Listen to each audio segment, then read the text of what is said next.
The vast darkness of space glittered with distant stars as the exploration ship Eternal Dawn glided silently through the void. Captain Kim stood on the bridge, his eyes fixed on the main screen. His crew worked quietly at their stations, each focused on their tasks. "Captain, we have detected something unusual," Officer Lee said, looking up from his scanner. "There appears to be a planet in this sector that doesn't match our star charts." Captain Kim walked over to Lee's station. "Show me." The screen displayed a beautiful blue-green world, spinning slowly against the blackness of space. It looked peaceful and inviting, but something about it made Kim feel uneasy. "That's impossible," Kim said. "Our charts show nothing in this area. Run the scan again." Lee tapped several buttons. "I've already run it 3 times, Captain. The planet is definitely there." Science Officer Park joined them, her expression serious. "Captain, I'm detecting unusual energy patterns on the surface. They don't match any natural formations we've ever encountered." The bridge fell silent as the crew processed this information. Captain Kim stroked his chin thoughtfully. "Could it be artificial?" "Possibly," Park replied. "But if so, whoever built it was using technology far beyond our understanding." Kim returned to his command chair and pressed a button on the armrest. "Senior officers, report to the briefing room immediately." In the briefing room, the ship's 6 senior officers gathered around a large table. A holographic image of the mystery planet rotated slowly above them. "What do we know about this world?" Kim asked. Officer Park stood up. "The planet appears to be approximately 1.2 times the size of our homeworld. Atmosphere is breathable with slightly higher oxygen levels. Temperature ranges from mild to warm. Abundant water and vegetation." "Sounds like paradise," Medical Officer Choi commented. "Too perfect, perhaps," Security Chief Moon added, his voice gruff. "I don't trust it." Navigation Officer Yoon pointed to several spots on the hologram. "These energy signatures are particularly strange. They seem to pulse in a regular pattern, almost like..." "Like what?" Kim prompted. "Like a heartbeat," Yoon finished. "Or some kind of signal." Kim studied the hologram carefully. "Could it be a natural phenomenon?" "Unlikely," Park said. "The patterns are too regular, too precise. Something or someone created them." "Are there any signs of life?" Kim asked. "No clear readings of intelligent life forms," Park replied. "But these energy fields could be masking biosignatures." Kim turned to Communications Officer Min. "Send a message to High Command. Tell them what we found and request permission to investigate further." Min nodded and left the room. The remaining officers continued to discuss the mysterious planet. "If there is someone down there," Moon said, "they might not welcome visitors, or they might be waiting for someone to find them," Choi suggested. 20 minutes later, Min returned. "High Command has responded, Captain. We are ordered to proceed with caution and establish whether this planet represents a potential threat or opportunity for the Alliance." Kim stood up. "Prepare a landing team. Park, Choi, Moon. You're with me. Standard exploration gear, plus extra security measures." 4 hours later, the small shuttle descended through the planet's atmosphere. Through the viewport, they could see rolling hills covered with blue-green vegetation, crystal-clear lakes, and what appeared to be stone formations in geometric patterns too regular to be natural. "Those formations," Park said, pointing. "They're positioned in relation to each other. Almost like..." "Like what?" Kim asked. "Like a message written on the surface of the planet itself," she replied. The shuttle landed in a small clearing surrounded by tall, slender trees. The team put on their environmental suits and gathered their equipment. "Remember," Kim instructed, "we observe only. Touch nothing unless absolutely necessary." They stepped out onto the surface. The gravity was slightly stronger than they were used to, but comfortable enough. The air smelled sweet and clean. "It's beautiful," Choi whispered. Moon kept his hand near his weapon. "Too beautiful." They walked toward one of the stone formations. As they approached, the ground began to vibrate slightly. "Captain," Park called. "Out. I'm detecting an energy buildup directly beneath us." Before they could retreat, a circle of light appeared around them. From the center of the circle rose a figure made of shimmering light. It had a vaguely humanoid shape but no distinguishable features. "Greetings, travelers," the figure said in a melodious voice that somehow bypassed their ears and spoke directly to their minds. "You have found Seedhold. I am Keeper. You are the first visitors in 4 billion years." The team stood frozen in shock. 4 billion years, Kim finally managed to say.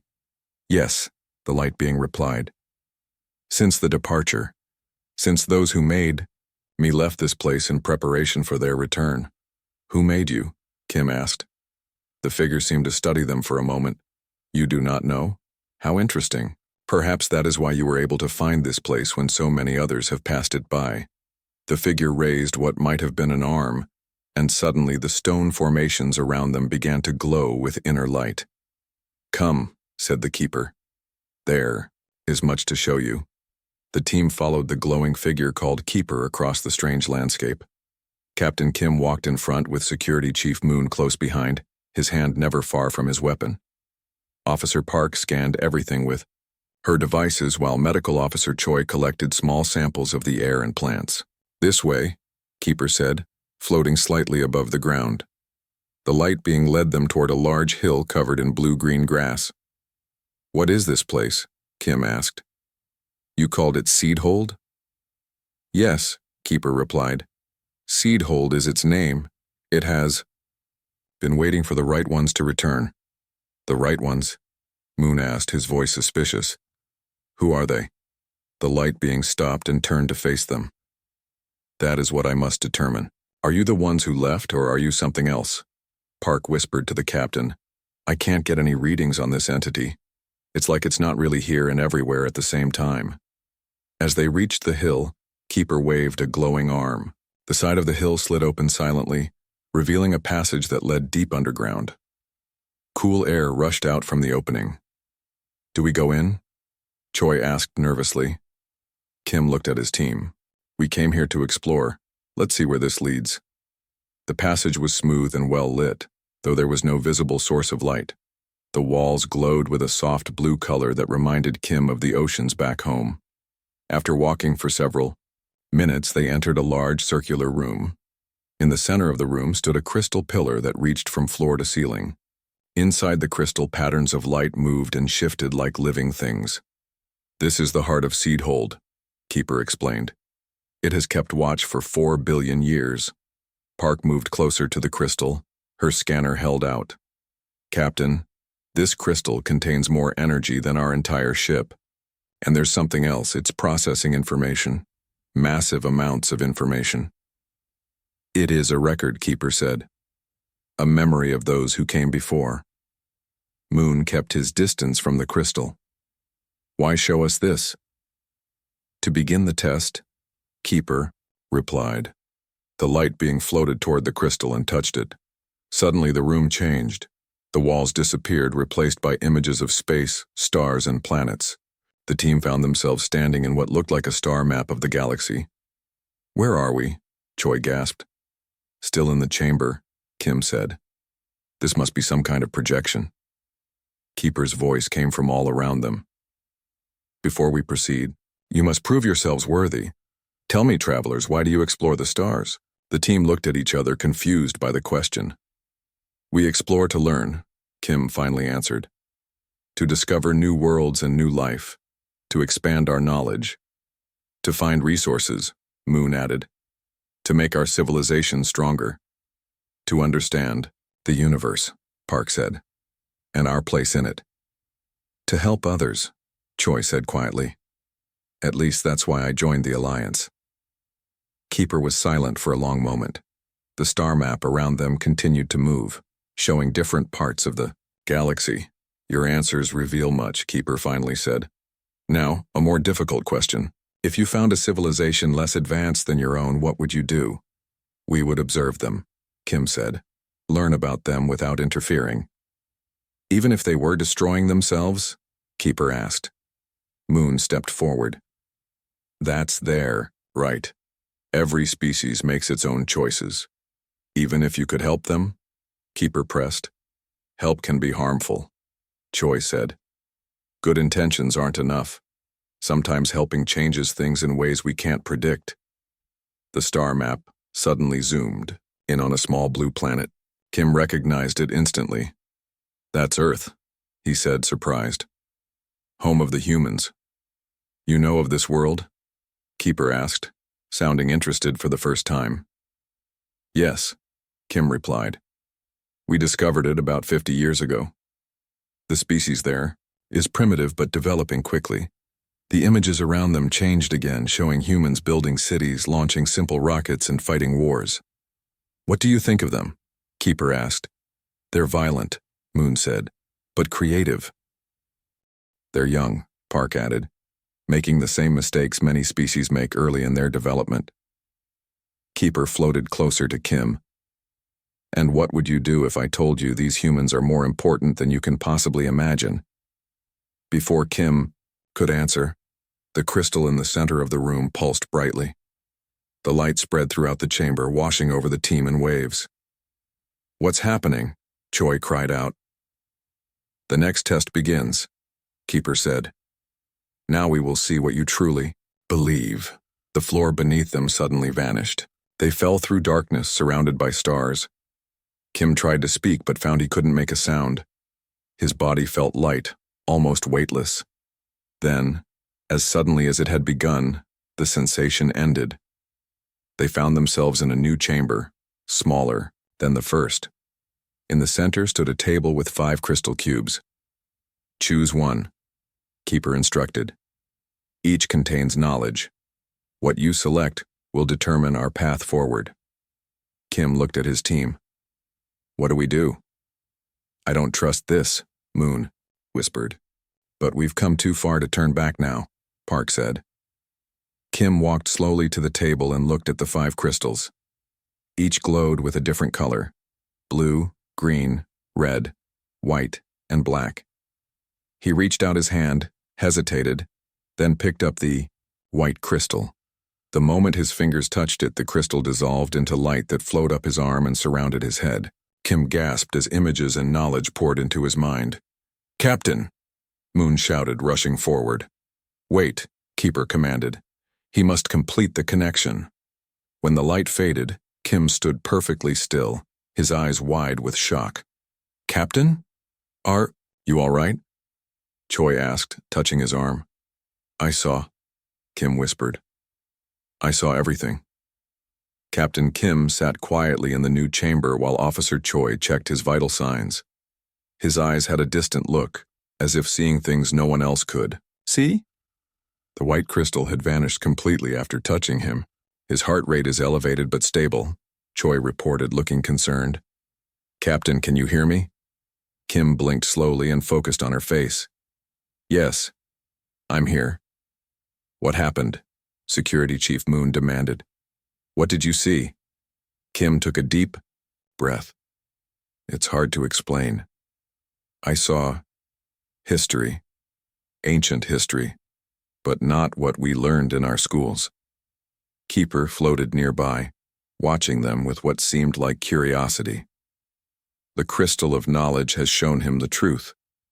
Now you must all learn." The walls of the chamber suddenly lit up with moving images. The team saw a beautiful blue planet that looked similar to Earth, but with 2 small moons instead of 1. "This was Seedhold, 4 billion years ago," Keeper explained. "Home of the first ones." The images showed cities of breathtaking beauty. Tall buildings made of crystalline light stretched toward the sky. Flying vehicles moved between them. People walked the streets, people who looked exactly like humans. "That's impossible," Park whispered. "They look just like the humans from Earth." "Not like humans," Keeper corrected. "They are humans. The original humans." Moon shook his head. "No. Humans evolved on Earth. We've studied their history." "You have studied what they remember," Keeper said. "But there was much before that. Much they have forgotten." The images changed, showing these ancient humans building massive ships and traveling through space. 4 billion years ago," Keeper continued, "humans were the most advanced species in the galaxy. They had mastered technologies you cannot imagine. They could reshape planets, control energy, and even manipulate time itself. Choi looked confused. But if that's true, what happened to them? Why did they leave? The images shifted again, showing stars exploding and darkness spreading across the galaxy. They foresaw a great danger, Keeper explained. A cosmic event that would make the galaxy uninhabitable for millions of years. Rather than try to survive it, they created a more ambitious plan. Kim nodded slowly. The preservation? Yes, Keeper said. You saw it in the crystal. They seeded thousands of worlds across the universe with their DNA. Earth was one of these worlds. The walls now showed Earth in its early days, with primitive life forms beginning to evolve. The humans on Earth didn't evolve naturally, Park said, beginning to understand. They were engineered to appear over time. Precisely, Keeper replied. The first ones designed life on Earth to eventually produce beings identical to themselves, but they also built in safeguards. The new humans would develop slowly, giving the galaxy time to heal before they reached the stars again. Moon looked skeptical. If what you're saying is true, why doesn't Earth have any evidence of this history? All evidence was deliberately removed, Keeper said. The new humans needed to develop naturally to make their own choices, to learn their own lessons. If they knew they were once masters of the galaxy, it would change everything. The images showed present-day Earth, with its cities, technologies, and space stations. They are advancing quickly now, Keeper observed. Faster than expected. What about us? Choi asked suddenly. Where do we fit into this story? Keeper turned to her. Your species evolved naturally on your homeworld. You are one of many intelligent species that rose during the time of waiting. Park moved closer to the display, studying the images of Earth carefully.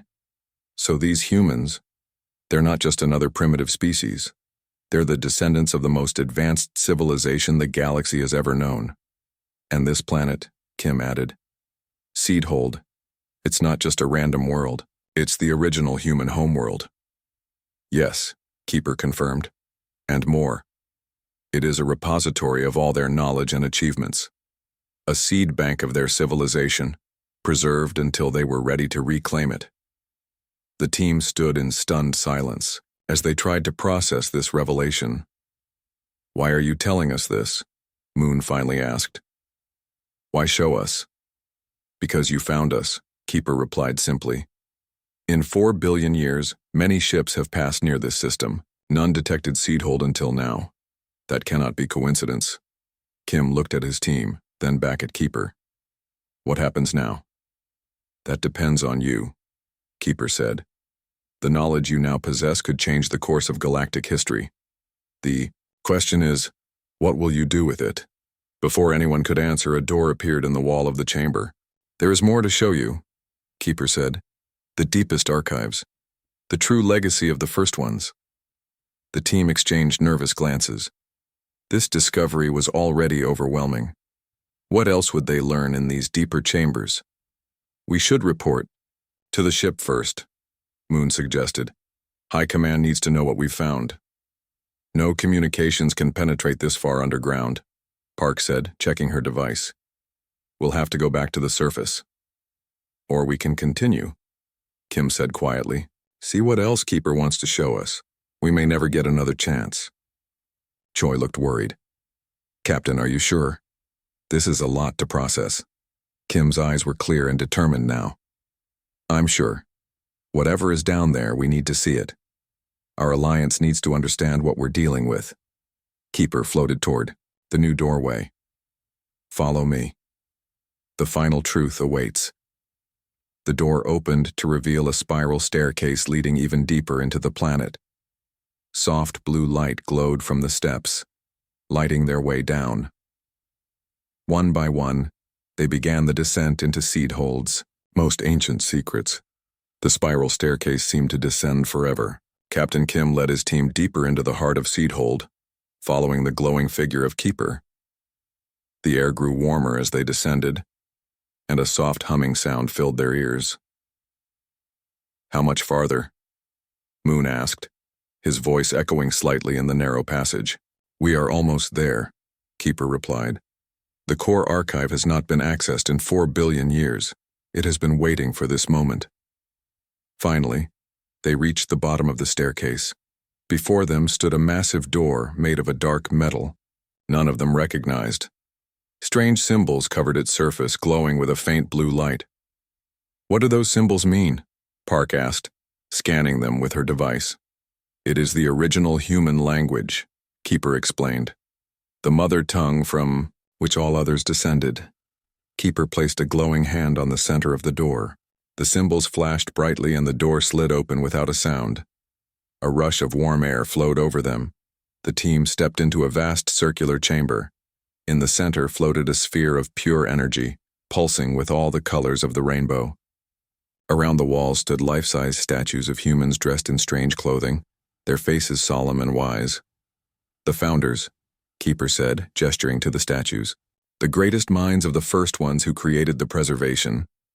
Choi walked slowly around the room, looking at each statue.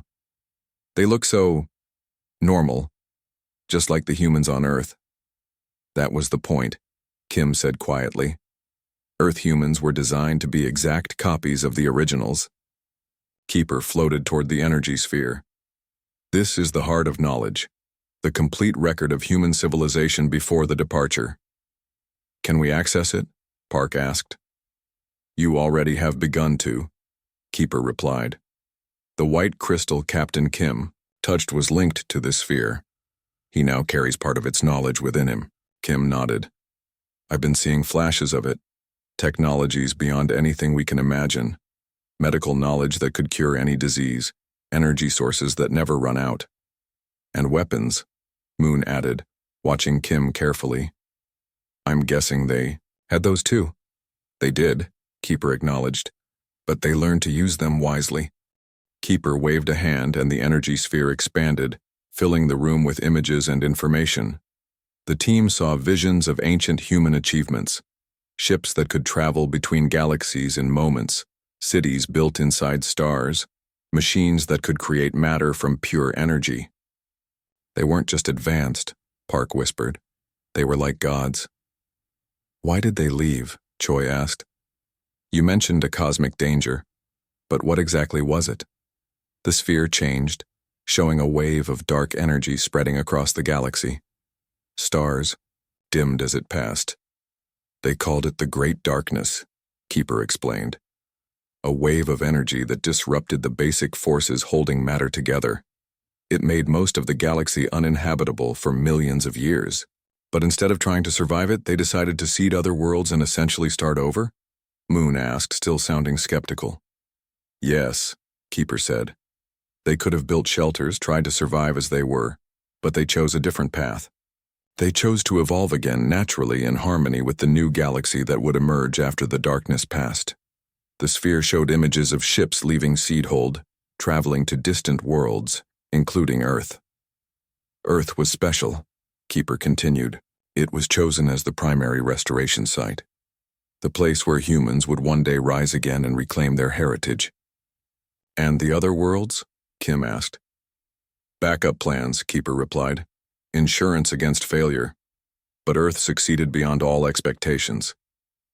Park walked closer to the energy sphere, fascinated by the information flowing through it.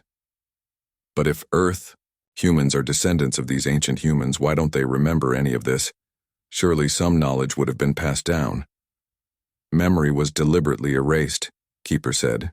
"The first ones believed that to truly evolve, the new humans needed to develop their own culture, make their own mistakes, learn their own lessons.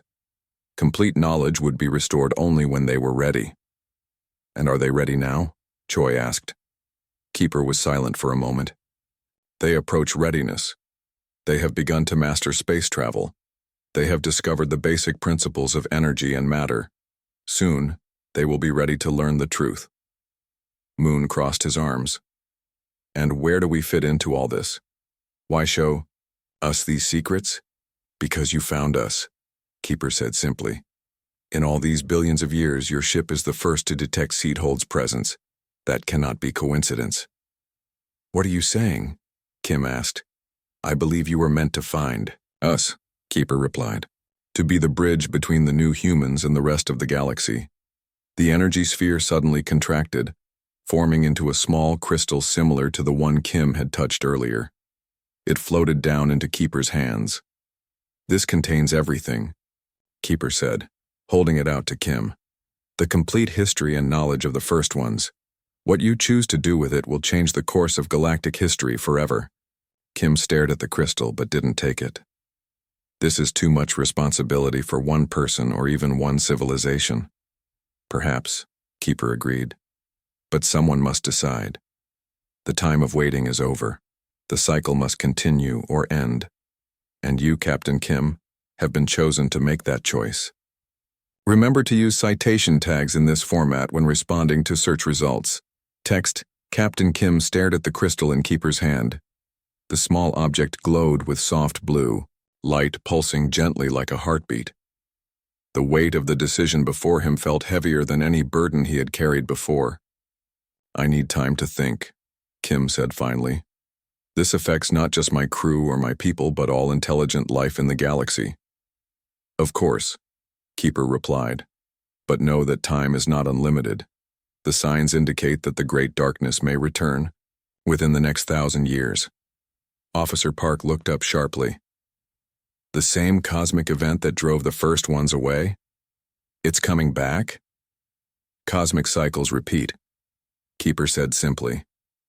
"The first ones knew this. That is why they left their knowledge here, so that when their children returned to the stars, they would have the tools to face what comes." The team fell silent, each lost in their own thoughts. Security Chief Moon paced the chamber, his footsteps echoing softly. "We should return to our ship," Moon said at last. "Report what we've found to High Command. This is too big for us to decide alone." "I agree," Medical Officer Choi added. "Our leaders need to know about this." Keeper floated closer to Kim. "The crystal contains a choice, Captain. If you take it to your people, they will learn the truth about humans, about Earth, about what waits in the darkness between stars." "And if I don't take it?" Kim asked quietly. "Then Seedhold will continue to wait. Perhaps for another 1,000,000 years. Perhaps forever." Kim looked at his team, then back at the crystal. "Can I speak with my officers alone?" Keeper nodded and floated toward the doorway. "I will wait outside. Take whatever time you need." When Keeper had gone, Kim turned to his team. "I want your honest opinions. What should we do?" Park spoke first. "Captain, this knowledge could advance our civilization by thousands of years. The medical information alone could save billions of lives.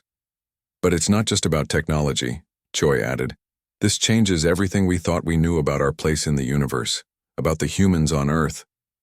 Moon crossed his arms. "If we bring this knowledge back, we risk disrupting the natural order. The Alliance might decide to contact Earth, tell them their true history. They're not ready for that." "They might never be ready," Park argued. "But does that mean we should keep the truth from them?" Kim walked slowly around the chamber, looking at the faces of the founder statues. Each seemed to watch him with ancient, knowing eyes. "There's something else to consider," he said finally. "The returning darkness. If it's real, if it's coming back, then the galaxy will need every advantage to survive it, including the knowledge in that crystal," Park said. "And possibly the humans themselves," Choi added. Moon frowned. "You're suggesting we should wake sleeping giants just because we're afraid of the dark?" "I'm suggesting we consider all possibilities," Kim replied. "If the first ones were as advanced as Keeper claims, then their descendants might be our best hope against whatever's coming." They continued to debate, voices echoing in the ancient chamber. Hours passed as they weighed their options, considering the consequences of each possible choice. Finally, Kim called Keeper back into the room. "I've made my decision," he said. Keeper floated forward. "And what have you chosen, Captain?" "A third option," Kim replied. "I won't take the crystal, not yet. First, I will return to my people and tell them what we've found. Then, I will go to Earth myself." "Earth?" Park exclaimed. "Captain, that violates all our non-interference protocols." "I know," Kim said, "but I won't interfere. I'll observe." I need to see these humans for myself to understand if they're ready for their true heritage. Keeper seemed to consider this. An interesting choice? And after your observations? Then I'll return here, Kim said, and make my final decision about the crystal. How will you explain your absence to your superiors? Moon asked. I won't, Kim replied. As far as the Alliance knows, we'll report that we found an uninhabited planet with unusual energy readings. Nothing more. Our mission to Earth will be unofficial. You're asking us to lie, Moon said. I'm asking you to help me find the right path, Kim corrected. For everyone's sake. The team exchanged glances, then one by one, they nodded their agreement. Keeper floated closer to Kim. You choose a difficult road, Captain, not what I expected, but perhaps exactly what is needed. Will you be here when I return? Kim asked. Seedhold has waited 4 billion years, Keeper replied. It can wait a little longer. As they prepared to leave the chamber, Kim took one last look at the crystal in Keeper's hand. Inside its glowing depths, he could see the faint outline of Earth, a small blue planet waiting to remember its true place among the stars. The humans have a saying, Kim told Keeper. The truth will set you free. I just need to be sure they're ready for that freedom. Together, the team climbed the spiral staircase, leaving behind the ancient secrets of Seedhold. Ahead of them lay an uncertain future, and a journey that would change the course of galactic history forever.